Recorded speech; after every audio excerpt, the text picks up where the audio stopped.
റജബ് നമ്മെ സൂചിപ്പിച്ചത് അല്ലാഹുവിന്റെ മാസം എന്നാണ് പറഞ്ഞത്. റജബ് ശഅബാൻ അല്ലാഹുവിന്റെ മാസമാണ്. ശഅബാൻ ശഹരി, ശഅബാൻ എന്റെ മാസമാണ്. ഹബീബ് റസൂലുള്ളാഹി സ്വല്ലല്ലാഹു അലൈഹി വസല്ലം റമദാൻ ശഹറുൽ ലിഉമ്മത്തി, റമദാൻ ഉമ്മത്തിയുടെ മാസമാണ്. അങ്ങനെ 3 മാസത്തെ വളരെ പ്രാധാന്യത്തോടുകൂടി മഹത്വത്തോടുകൂടി ഹബീബായ നബി സ്വല്ലല്ലാഹു അലൈഹി വസല്ലം പഠിപ്പിച്ചു തന്നിട്ടുണ്ട്.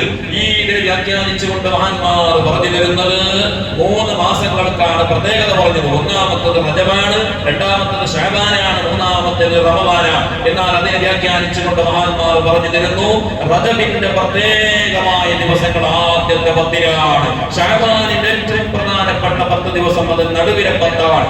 റമദാനിന്റെ ഏറ്റവും പ്രധാനപ്പെട്ട 10 ദിവസം അത് റമദാനിന്റെ അവസാനത്തെ 10-ആണ് എന്ന് മഹാന്മാർ പഠിപ്പിച്ചു തരുന്നു. എന്താണ് റജബിന്റെ ആദ്യത്തെ 10-ന് പ്രത്യേകത കിട്ടാൻ കാരണം? എന്താണ്? റജബിന്റെ ആദ്യത്തെ രാത്രി അത് കഴിഞ്ഞുപോയി. അതറിഞ്ഞവർക്ക് അറിയാം, അറിഞ്ഞവർക്ക് കഴിഞ്ഞ കൊല്ലം കേട്ടവർക്ക് അതുപോലെ തന്നെ പല സോഷ്യൽ മീഡിയയിലൂടെ പലതും നമ്മൾ കേൾക്കുന്നല്ലോ. ഇത്തരം വിഷയങ്ങൾ സന്ദർഭോചിതമായി നമുക്ക് വരുമ്പോൾ അതിനെ ഉപയോഗപ്പെടുത്താൻ കഴിയണം. നമ്മൾ എല്ലാവരുടെ കയ്യിലും യൂട്യൂബുകളുണ്ട്, ഫേസ്ബുക്കുകളുണ്ട്, മനസ്സിലാക്കണം. മറ്റുള്ള ഒരുപാട് നമുക്ക് സന്ദേശങ്ങൾ എത്തിക്കുന്ന മാധ്യമങ്ങൾ നമ്മുടെ കയ്യിലുണ്ട്. അതിനെ വെറും തോന്നിവാസങ്ങൾക്ക് വേണ്ടി മാത്രം ഉപയോഗപ്പെടുത്തരുത്. ഇത്തരം വിഷയങ്ങൾ വരുമ്പോൾ റജബ് എന്ന് വരുമ്പോൾ ആ റജബിന്റെ മഹത്വങ്ങൾ നടിച്ചു കൊടുത്താൽ നമുക്ക് വളരെ വിശാലമായി, വളരെ വിശാലമായി കൊണ്ട് നമുക്ക് നല്ല നല്ല ഉസ്താദുമാരുടെ, പണ്ഡിതന്മാരുടെ നിർദ്ദേശങ്ങൾ അതിൽ കേൾക്കാൻ കഴിയും. ഇതൊക്കെ ഉപയോഗപ്പെടുത്തണം. നമ്മുടെ മൊബൈലുകളുടെയും നമ്മുടെ കയ്യിലുള്ള മൊബൈലിനെയും നമുക്ക് അല്ലാഹുവിന്റെ അടുക്കൽ കൂലി കിട്ടുന്ന ഒരു മാധ്യമമായി ഉപയോഗപ്പെടുത്താൻ കഴിയും. അങ്ങനെ റജബിന്റെ ആദ്യത്തെ രാത്രി ഹബീബ് റസൂലുള്ളാഹി സ്വല്ലല്ലാഹു അലൈഹി വസല്ലം പഠിപ്പിച്ച രാത്രിയായിരുന്നു. ഏതാണ് ആ റജബിന്റെ ആദ്യത്തെ രാത്രിയിൽ എന്ത് ദുആ ചെയ്താലും ദുആക്ക് ഉത്തരം കിട്ടുന്ന ഒരു രാത്രിയാണ്. അങ്ങനെ ഒരു രാത്രി ഉണ്ടായിരുന്നു. റജബ് അത് കഴിഞ്ഞ ദിവസങ്ങളിൽ കഴിഞ്ഞു പോയി.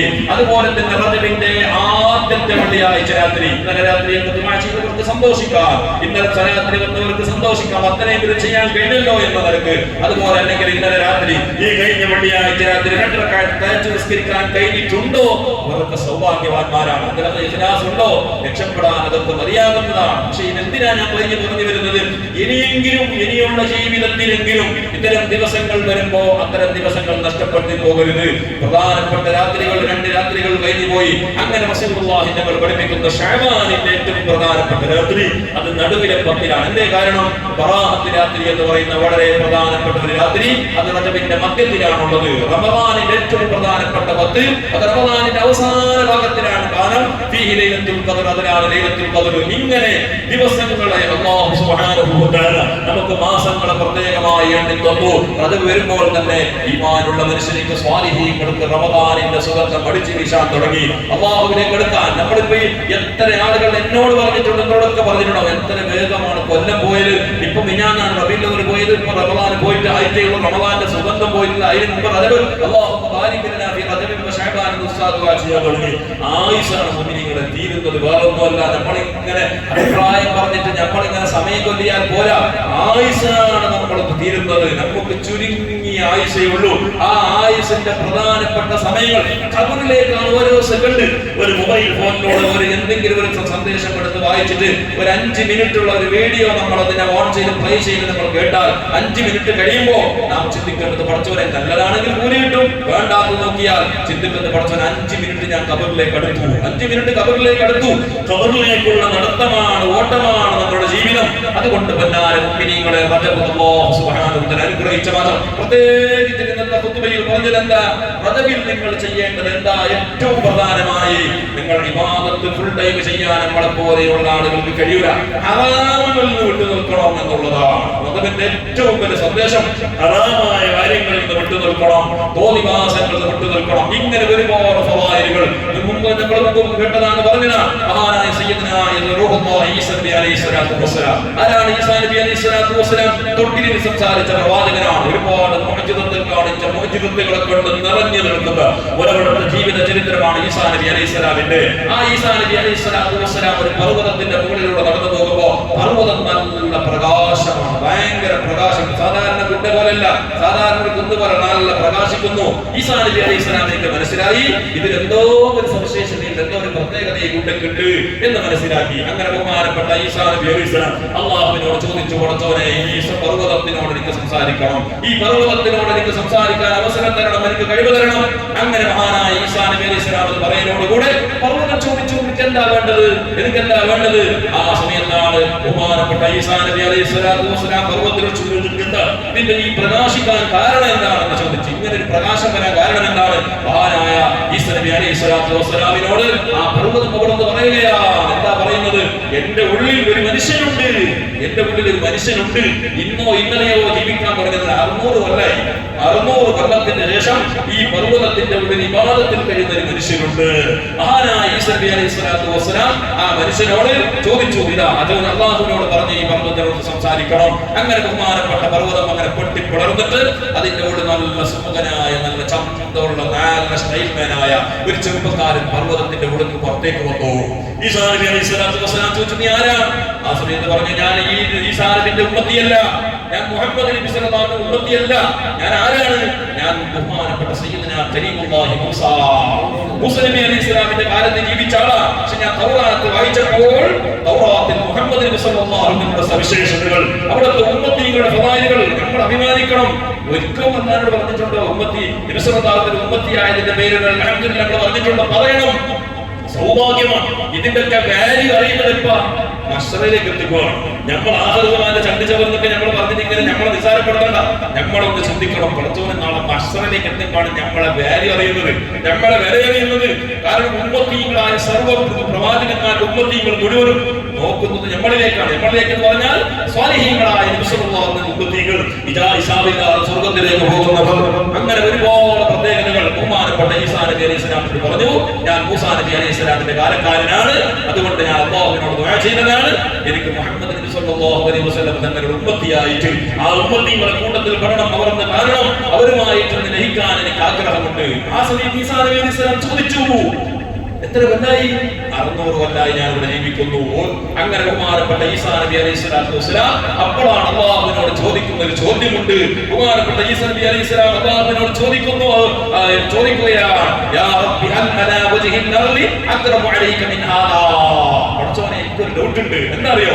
ഈ മനുഷ്യനേക്കാളും മഹത്വമുള്ള ആരെങ്കിലും ദുനിയാവിലുണ്ടോ? അത്ഭുതല്ലേ. 600 കൊല്ലം ഇന്നലെ മരിച്ചിട്ട് ഒരാഴ്ച കഴിഞ്ഞിട്ട് മനുഷ്യൻ കബറിന്റെ ഒന്ന് സംസാരിച്ചെങ്കിൽ പിന്നെ നാട്ടുകാർ മൊത്താടുണ്ടാവൂലേ? ഖബറിന്റെ അവിടെ എന്തെങ്കിലും സലാം അലൈക്കും യാ റബ്ബി മുഅ്മിനീൻ കേൾക്കുമ്പോ കേട്ടെങ്കിൽ പിന്നെ വിഷയം നമുക്ക് പറയണം. നമുക്ക് പിന്നെ ആ മനുഷ്യന്റെ മക്കളുടെ കുടുംബാരത്ത് അന്വേഷിച്ച് പോകൂലേ? പത്ത് നമുക്കറിയൂലേ? എന്നാൽ ബഹുമാനപ്പെട്ട ഈസാ നബി അലൈഹി സ്വലാത്തു വസ്സലാം അല്ലാഹുവോട് ചോദിച്ചു, ഇയാളെക്കാളും ക്വാളിറ്റി ഉള്ള മനുഷ്യൻ ആരെങ്കിലും ഉണ്ടോ? അല്ലാഹുവിന്റെ പ്രവാചകനായ ഈസാ നബി അലൈഹി സ്വലാമിനോട് അവിടെ നിന്ന് പറഞ്ഞു കൊടുത്തത് എന്താണ്? യാ ഈസാ മൻ സാമ മിൻ ഉമ്മത്തി മുഹമ്മദിൻ സ്വല്ലല്ലാഹു അലൈഹി വസല്ലം യൗമൻ മിൻ റജബിൻ ഫഹുവ അക്റമു മിൻ ഹാദാ. എന്റെ ഉമ്മത്തികളുടെ കൂട്ടത്തിൽ, നിങ്ങളുടെ ഉമ്മത്തികളുടെ കൂട്ടത്തിലുണ്ട്. ആരാണത്? റജബിന്റെ ഏതെങ്കിലും ഒരു ദിവസത്തിൽ അല്ലാഹുവിന്റെ വജഹിനെ മാത്രം ആഗ്രഹിച്ചുകൊണ്ട്.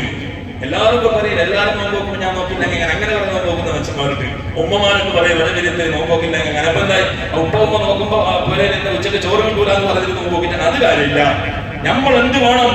നാട്ടിറക്കും നാളെ പറ്റുന്ന ദിവസം ചിലപ്പോൾ അടുത്ത പ്രദേശം ആരില്ല റജബിന്റെ നോമ്പ് നോക്കി നിൽക്കുമ്പോൾ ഞാനൊരു ചപ്പായി പോണ്ട, ഞാനൊരു ആകെ ആട് മോശമായി പോണ്ട, ആ നിരക്കല്ല. അല്ലാഹുവിന്റെ വജഹ് മാത്രം ആഗ്രഹിച്ച് റജബിന്റെ ഏതെങ്കിലും ഒരു ദിവസം ഒരാൾ നോമ്പ് അനുഷ്ഠിച്ചാൽ ആ നോമ്പ് നോക്കിയ മനുഷ്യൻ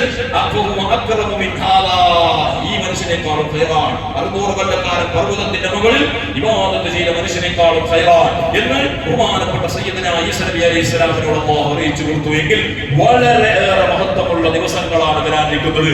സ്വാലിഹീങ്ങളായ ആളുകളൊക്കെ, മുൻകാല ആളുകളൊക്കെ 3 ദിവസം തുടർച്ചയായി 3 മാസക്കാലം തുടർച്ചയായി നോമ്പ് നോക്കിയവരാണ്. എത്രയോ ഇന്നും ജീവിച്ചിരിക്കുന്ന ഒരുപാട് സ്വാലിഹീങ്ങളുണ്ട്. റജബും ശഅബാനും അതുപോലെ തന്നെ റമദാനും തുടർച്ചയായി 3 മാസം നോമ്പ് നോക്കുന്നത്. ബഹുമാനപ്പെട്ട ഞാൻ അവസാനിപ്പിക്കുന്നു. ബഹുമാനപ്പെട്ട സയ്യിദുനാ റസൂലുള്ളാഹി തങ്ങൾ ആയിഷ റളിയല്ലാഹു അൻഹയോട് പറഞ്ഞു, ആയിഷ, നാളെ മഹ്ശറ ലോകത്തേക്ക് വരുന്നത് എങ്ങനെയാണ് ജനങ്ങൾ വരുന്നതെന്നറിയോ? ചെറുപ്പില്ലാതെ പ്രസവിക്കപ്പെട്ട കുഞ്ഞി ലോകത്തേക്ക് വരുമ്പോ അവനക്ക് ചെറുപ്പില്ല, ഡ്രസ്സില്ല, ഒരു അരനൂല് പോലും ഇല്ലല്ലോ, ഒന്നുമില്ല, വാച്ച് ഒന്നുമില്ലല്ലോ. അല്ലെങ്കിൽ കണ്ടില്ല, പ്രസവിച്ചിട്ട് വരുമ്പോ കയ്യിൽ നല്ല രേണ വാച്ച് കണ്ടിട്ട് അല്ലെങ്കിൽ നല്ല റോളക്സ് വാച്ച് കെട്ടി വന്നില്ല, ഒന്നുമില്ല. ഇതെല്ലാം നമുക്ക് തൽക്കാലം ഇതൊക്കെ ഇതിനൊക്കെ വേഗത്തിൽ നമ്മൾക്ക് കൊണ്ടുവന്ന് രൂപ എല്ലാം വെച്ചാൽ മതി അല്ലെ?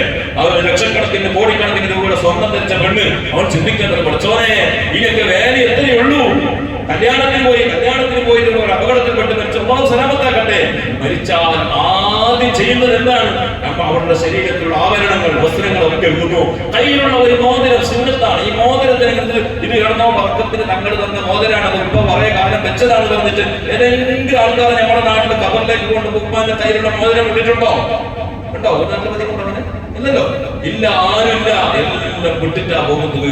എല്ലാം അങ്ങനെ റസൂലുള്ളാഹി ഞങ്ങൾ പറയുന്ന നാളെ മഹ്ശറുടെ മുറ്റത്തേക്ക് ചെറുപ്പില്ലാതെ, വസ്ത്രമില്ലാതെ, ഡ്രസ്സില്ലാതെ, വെറും ഉരിയാനായിട്ടാണ് നരക മഹ്ശറിലേക്ക് വരാം. ആയിഷ റളിയല്ലാഹു അൻഹ ചോദിച്ചു, പടച്ചോനെ, അല്ലാഹുവിന്റെ റസൂലേ, അത്ഭുതപ്പെട്ടുകൊണ്ട് ചോദിച്ചു, ആണുങ്ങളും പെണ്ണുങ്ങളൊക്കെ ഉണ്ടാവൂലേ? ആ സമയത്ത് റസൂലുള്ളാഹി പറഞ്ഞു, ആണ് പെണ്ണൊക്കെ നിസ്സായിട്ട് വരുന്നത്. ചോദിച്ചു, അവർ ജനങ്ങൾ അങ്ങോട്ടും ഇങ്ങോട്ട് ആണിന്റെ ഔറത്തിലേക്ക്, പെണ്ണുങ്ങളും പെണ്ണിന്റെ ഔറത്തിലേക്ക് നോക്കുമോ? അല്ലാഹുവിന്റെ റസൂലുള്ളാഹി പറഞ്ഞത്, ആയിഷ റളിയല്ലാഹു അൻഹ മുതുകിലേക്ക് ഇങ്ങനെ അടിച്ചിട്ട് ഒരു അടി വെച്ചിട്ട് പറഞ്ഞു, നമ്മൾ ഒരു സ്നേഹത്തിലും ഒരു ഗൗരവത്തിലും ഒരു അടി വെച്ച് സാധാരണ അടി വെച്ച് അങ്ങനെ വെച്ചിട്ട് അല്ലാഹുവിന്റെ റസൂൽ പറഞ്ഞു, യാ അബൂ ഖുഹാഫയുടെ മകന്റെ മകളെ, പരസ്പരം ഔറത്ത് നോക്കുന്നതിനേക്കാളും ഗൗരവമാണ് ആർക്കും ഔറത്ത് നോക്കാൻ കഴിയില്ല. ഞാൻ ചോദിക്കട്ടെ, ഒരാൾ പോലീസ് ഓടിച്ചോണ്ട് വരുന്നു, ഒരുത്തർ പോലീസ് പിടിക്കാൻ വേണ്ടി പോലീസ് ഉണ്ട്. ആ സമയത്ത് നല്ല സുന്ദരിയായ പെണ്ണിങ്ങനെ ഇങ്ങനെ മുഖമൊക്കെ കൊടുക്കാക്കി പെണ്ണുങ്ങൾ നോക്കോ? റോഡിലിങ്ങനെ ആരില്ലാതെ നല്ല കാല് കുറച്ച് സവാക്കിന് വന്നെങ്കിൽ നോക്കി പോകും. ഈനെന്താ ഓനിങ്ങനെ പോലീസ് ഓടിച്ചോണ്ട് വരുന്നവനെ പിടിക്കാൻ വേണ്ടി. ആ സമയത്ത് നോക്കോ, ഒരു പാമ്പ് ഞങ്ങളെ വയ്യെത്തുന്നു, പാമ്പ് പിന്നോട്ട് പിടിക്കാൻ വേണ്ടി. ആ സമയത്ത് നല്ല സുന്ദരി ഒരു ഔറത്ത് പിടിക്കാത്ത പെണ്ണിനെ പെട്ടു 17 നോക്കോ? കയ്യില. കാരണം നമ്മുടെ ജീവൻ രക്ഷയാണ്. അതുപോലെ തന്നെ പുരയിലേക്ക് ഒരു അപകടത്തിൽ സംഭവിച്ചു, നാട്ടിൽ തീപിടുത്തം പോയി, തീ ഇങ്ങനെ പടുകയാണ്. ആ സമയത്ത് പെണ്ണല്ല ഒരു സ്വർണത്തിന്റെ കട്ടയിട്ട് ഞാൻ ഓർക്കോ? കാരണം എന്താ? ഇതിനേക്കാളും വലിയ ജീവൻ രക്ഷയാണ്. ആയിഷ റളിയല്ലാഹു അൻഹ അല്ലാഹുവിന്റെ റസൂൽ പറഞ്ഞു, ആയിഷ, വിഷയം ഗൗരവമാണ്. ആരും അങ്ങോട്ടും ഇങ്ങോട്ടും നോക്കാനുള്ള മനസ്സുണ്ടാവൂല. എല്ലാവർക്കും നഫ്സി നഫ്സി, ഒന്ന് രക്ഷപ്പെട്ടാൽ മതി എന്ന നിലക്കാൻ. എന്നിട്ട് അല്ലാഹുവിന്റെ ഹബീബായ റസൂലുള്ളാഹി തങ്ങളോട് ആയിഷ റളിയല്ലാഹു അൻഹ ചോദിക്കുന്ന ചോദ്യമുണ്ട്, അൽ യുഹ്ശറു അഹദുൻ കാസിയൻ യൗമൽ ഖിയാമ. ആയിഷ അല്ലാഹുവിന്റെ റസൂൽ ചോദിച്ചു, നബിയേ, നാളെ മഹ്ശറയിൽ ഡ്രസ് ഇട്ടിട്ട് വരുന്ന മനുഷ്യന്മാർ ഉണ്ടാവുമോ? നാളെ മഹ്ശറയിൽ എല്ലാവരും ഉരിയാനികളല്ലേ, ഡ്രസ് ധരിച്ചിട്ട് വരുന്ന ആൾക്കാർ ആരെങ്കിലും ഉണ്ടോ? നാളെ മഹ്ശറാലത്ത് ആദ്യമായിട്ട് അല്ലാഹു ഡ്രസ് കൊടുക്കുന്നതായിരിക്കും. അറിയോ? അത് അറിഞ്ഞിരിക്കണോ? കേൾക്കുമ്പോ അപ്പൊ ഉസ്താദ് മെമ്മറിയിലേക്ക് വിളിച്ചാൽ പോരാ, ഓർമ്മ വേണം. ഇങ്ങനത്തെ പോയിട്ട് വയത് കേട്ടെങ്കിൽ വേറെ പോയിട്ടുണ്ടോ? നാളെ മഹ്ശറാലത്ത് ആദ്യമായിട്ട് വസ്ത്രം നൽകുന്നത് ആർക്കാണ്? സയ്യിദുനാ ഖലീലുല്ലാഹി ഇബ്രാഹിം അലൈഹിസ്സലാം. എന്തേ കാരണം?